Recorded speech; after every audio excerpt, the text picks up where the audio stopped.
Welcome to UMBC Mic'd Up podcast. I am your host, Denise Cardona. Today we explore the transformative experience of the Just Maps course in the GIS program at UMBC through the voices of students Amy Soukup and Derald Dudley and instructor Ron Wilson. We'll uncover how mapping, ethics, and AI come together to shape tomorrow's geospatial professionals.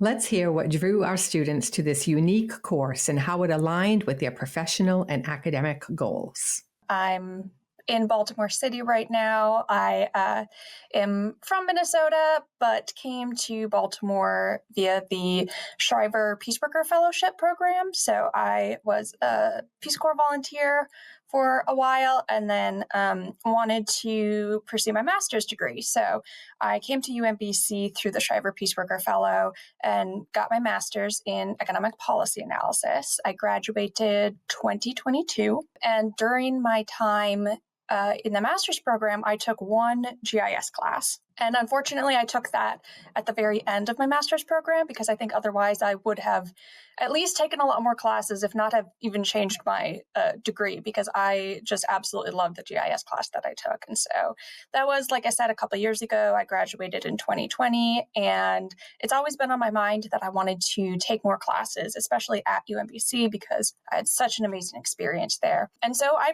finally did it. I was like, okay, I'm going to do this. I'm going to get the professional certificate. I already know that I love the university and I love the professors.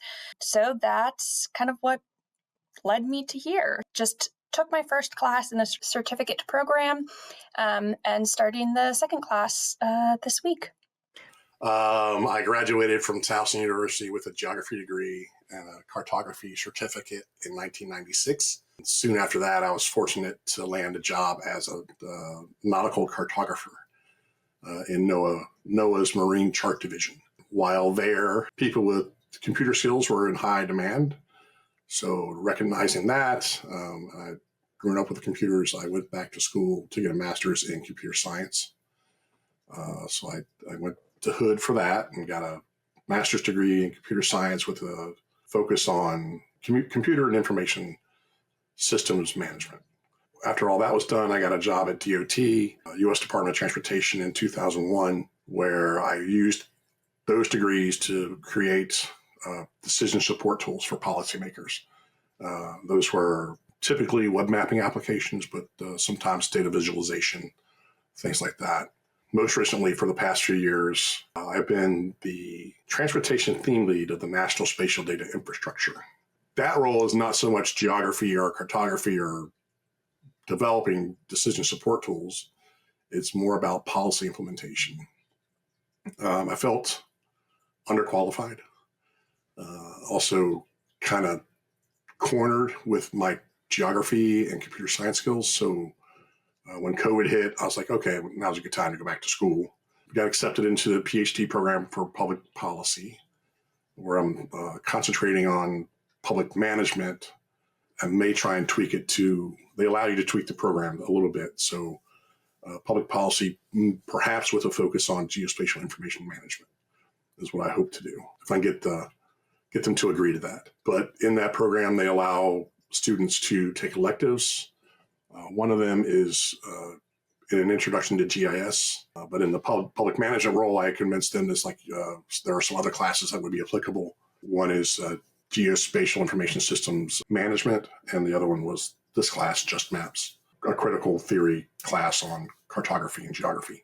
I took the class, and it was a great experience. It really was. Very happy with the knowledge I left the class with. Both Derald and Amy came in with expectations. What surprised them most was how deeply this class combined technical skill building with meaningful dialogue. Yeah, I would say I was really excited to take the class. I knew that I wanted to learn more about GIS. I use it a little bit in my job right now, but there's so much more that I could learn. So I went in really excited. And I think that excitement, honestly, continued to grow the whole time I was in class. I always try to be a lifelong learner, and learning all the time, but I have realized that I'm not always the best at learning by myself. So taking a actual class in person again was something I really looked forward to. And I truly felt inspired the whole time, which that's something that was kind of surprising for me. I went in knowing that I would learn a lot of technical things, and I went in hoping I would be able to explore conversations and questions on more of like the ethical side of it and the theory side of things. And I really got both of those, both the technical skills and the chance to have discussions about how we were looking at the maps and what we were communicating and the ethical side of it. And it just continued to inspire me week after week. And I loved it. And I didn't expect to feel so inspired by taking a class in what a lot of people would be like, oh, it's pretty technical stuff. But I think it was just the specific class and the discussion environment and how we all engaged with each other really impressed me the whole time. As a professional geographer with years of experience, I wouldn't say it challenged my understanding of geography or cartography. I would say it updated my knowledge with geographic knowledge, but also cartographic knowledge and technology. So a lot of things have changed since I took my first cartography class, which was on a drafting table with vellum and pen and ink. And this class allowed me to be introduced to some of the new tools that they're using, including scripting tools like R, QGIS. I hadn't used a lot of QGIS. This class allowed me to get into it and better understand that. Ron Wilson's passion for teaching left a lasting impression on his students. Let's hear what makes his approach stand out. Yeah, I would say, first of all, he was an absolutely incredible instructor, so passionate about the field and his experience, and so open and passionate about us learning as well. So that, first of all, just made such a big impact to know that he cared about what we were learning and was always really open and engaged for any discussions or questions that we might have. I would say there was like a combination of approaches used. We would always have articles to read, some on the technical side, some on more of like an ethical reflection side, to discuss a little bit in class. And then with more of the technical skills that we learned, he would always demonstrate them and walk through them. And then we'd have in-class work times that we could also, replicate what he did or find different ways to do it. And then through that hands-on work, he would be there to answer questions. And we had classmates near us that we kind of would informally break off into groups and work alongside with each other.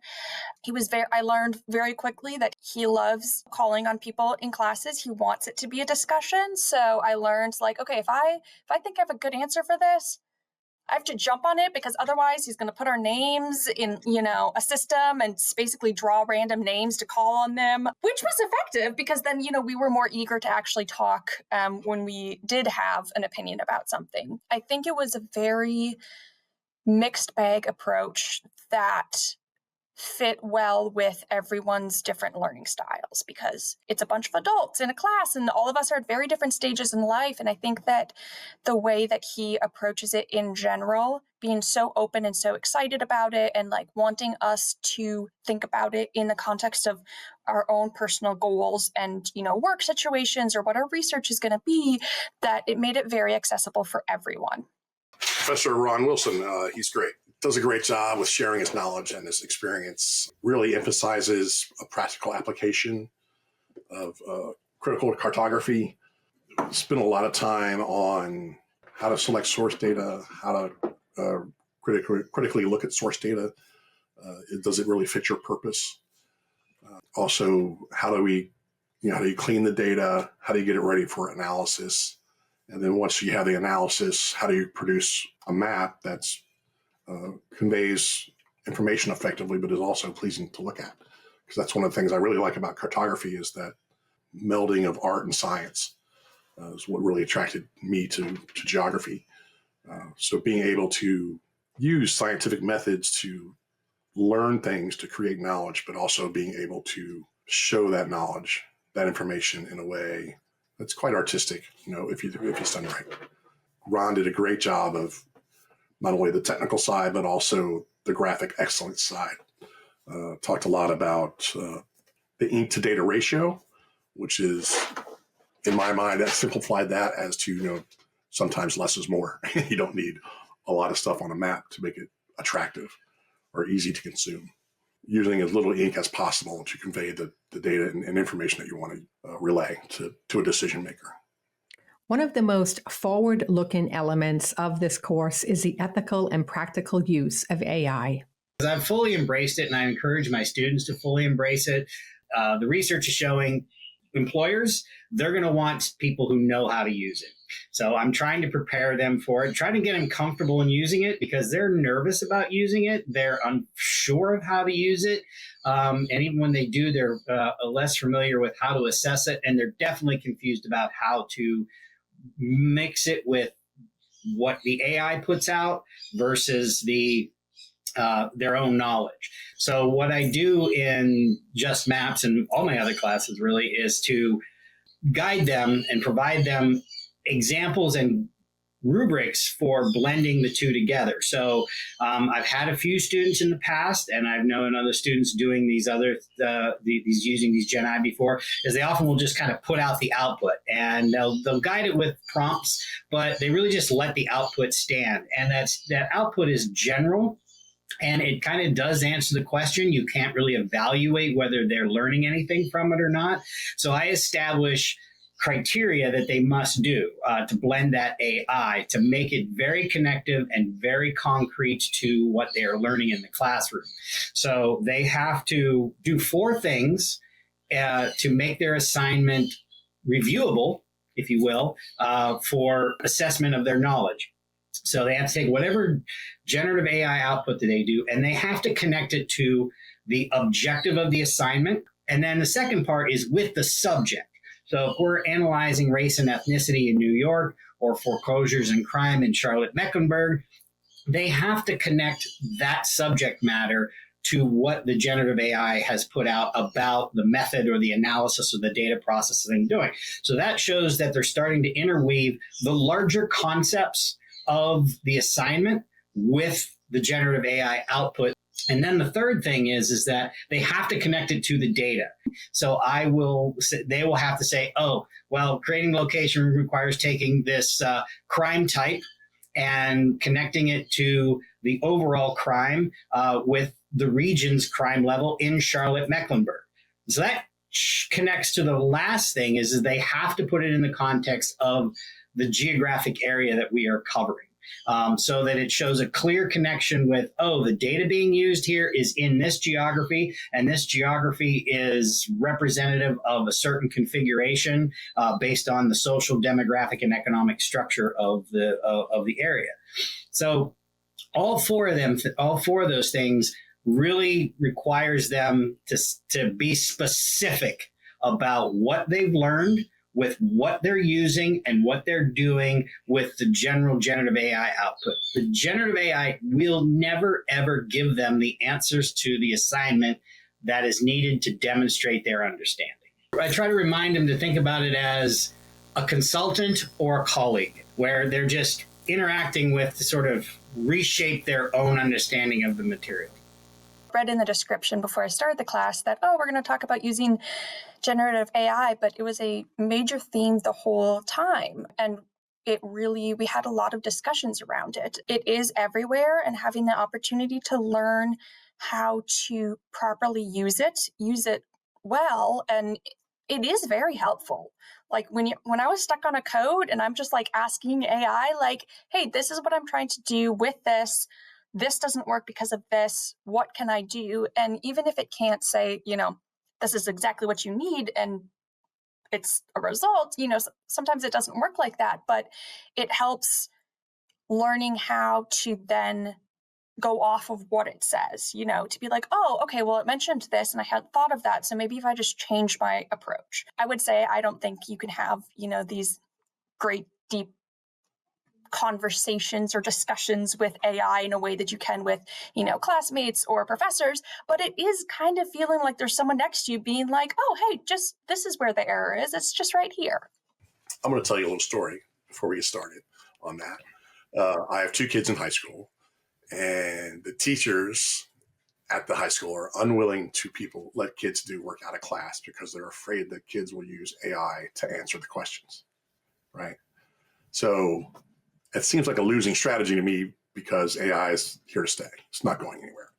Instead of trying to push it away, why are they not embracing the AI and using it as a teaching tool to enhance learning, but also using AI to teach people how to use it properly and well. That approach is what Ron does. He introduces AI. This is a tool we use to kind of get us started in certain areas. It's really good for these aspects. Definitely teaching that we have to be critical of the information that it returns, using corroborating information along with it. So not using it as the only source of information, but, one of many sources.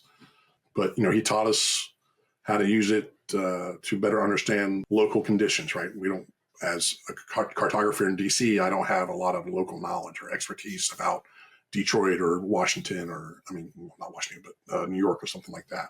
Hey, what's the economic status of this neighborhood? What's crime rates and stuff like that. So using AI to query about other areas and get a better understanding kind of what's going on. But yeah, it was great. And I really enjoyed his approach and thought, this is the way you teach AI. This is how you use AI in today's world. So kudos to Ron on that one. As Ron puts it, AI is a consultant, not a crutch, and his students are learning to use it with responsibility and intention. Moving on to the next topic that we discussed, mapping is never neutral. The ethical lens of this class shaped how students see data, representation, and responsibility. Maps can, inform a lot of decisions that really impact a lot of people. And, it's easy to kind of try to remove yourself from that and be like, oh, I just used the data. Well, data itself is incredibly subjective. So you can't just say, oh, this data is here, therefore I can use it, when you don't know where the data is from, how it was used. Data is available because people have gathered it for some reason. And if you aren't aware of the reason that your data was gathered, you might not be aware of the data that's missing almost, or like what is there and what isn't there. So being very conscious of the type of data you're using, understanding why someone got this data, and can the original desire for the data negatively impact the data itself, and how can we, understand that and somewhat incorporate that into the maps. So that was really interesting, because I've always kind of been like, oh, numbers are numbers, data's it's data, you trust it. And that's, not entirely true. You need to have that lens of okay, well, let's really talk about this. What is the, ramifications of using data that was originally used in a really negative way? And how can we, work through that? And how can we also, on the other end, make maps that communicate the evidence and the data in the best way possible? And that's, you don't really know what the best way possible is in some way. One thing we talk a lot about is, if we're looking at neighborhoods somewhere, what are neighborhood boundaries? Do I, as a resident in a neighborhood, see the same neighborhood boundaries that, the census sees? And even something like that, where you're like, well, maybe we don't just look at the neighborhood level when you have these spilling effects that are going to cross these neighborhood lines. And it's, unfortunately, there's no cut and dry, black and white, do this and you're ethically good. But it's having those continued discussions and having people where you can bring it up and say hey, I was thinking about this, and, see where the discussion leads from there. We're dealing with socioeconomic data, race, things like that, income, which are, sensitive subjects. And how do we talk to each other about that? As a middle-aged white guy, I probably have a lot more privilege than a lot of people do. And recognizing that and taking that approach to the people in the class, but also the people I work with, is very important, that I understand my origin and my context, bringing that to the table and looking for relevant knowledge from other people is very helpful. Beyond theory and tech, students walk away empowered with tools to make an impact in real-world scenarios. Knowing where your data came from and what the data definitions are, very, very important. You have to have the data, and you also have to think about the data. We learned a lot about getting the data from the census websites. So how you are actually the technical ways of going into this website and sorting through it, because there's so much information, and you want, a specific data set, answering a specific question in a specific area. And we learn not just how to kind of pull that out, but how to weed it down in coding too. So how can we figure out what this data is saying, what these columns are, what the rows are, and then get rid of the things that we know we don't need. And then using that data further to, okay, now we're going to change the formats of the columns and what type of, data type it is so that it can import easily into another function and things like that. This course taught me how to create that knowledge, share that information effectively, and to give decision makers the relevant knowledge they need to make an informed decision and hopefully improve the probabilities of successful outcomes. The biggest thing was it gave me the language that I needed to describe maps and why a map was bad or why a map was good. Having a geography degree and a cartography certificate, I kind of knew from the old methodologies what a good map was, the aspects of good design, but I didn't really have a precise language on how to describe that. And Ron taught me, how to talk about different aspects of the map and why it was working or why it wasn't working. So now when I go to somebody and request a map, say, I want to, this is the information I want to show, this is the methodology I want to use, and this is how I want it displayed. And if they bring back a map that is less than pleasing, I can point to it and say, well, I want you to change this because, this is not best practice in graphic excellence. You need to, kind of tone that down or highlight this a bit more. So that was really, really good. What would Derald and Amy say to someone considering the GIS program? Well, let's wrap up with their words of encouragement and reflection. I would absolutely say go for it. If you have questions and concerns, reach out to the professors, reach out to the program directors and assistant directors. I've found that even professors that I don't have in this department have been more than willing to talk and share their experience and give advice. I have loved my time at UMBC, and I think it's, I'm still back taking classes, and I think that really says something. I think more people should take classes in GIS. I don't think I'd ever really heard about it before I got my master's degree, and it can be used in so many ways, and it can be so helpful, and it's such a good skill to have.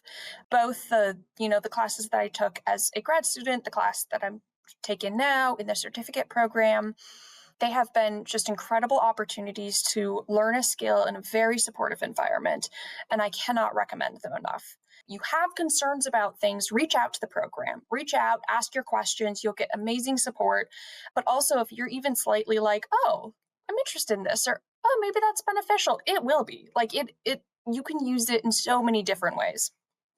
Yeah, if I had to describe it in one word, empowering or maybe enlightening. If I had to sum it up in a phrase or a thought, the class made me better. It improved my skills. I'm better at creating value for citizens now than I was before the class started. So I'm a better public servant than I was before. Thanks for tuning into this episode of UMBC's Mic'd Up podcast. If you're curious about the UMBC GIS program or the Just Maps course, check the description for links to learn more. Until next time, keep exploring.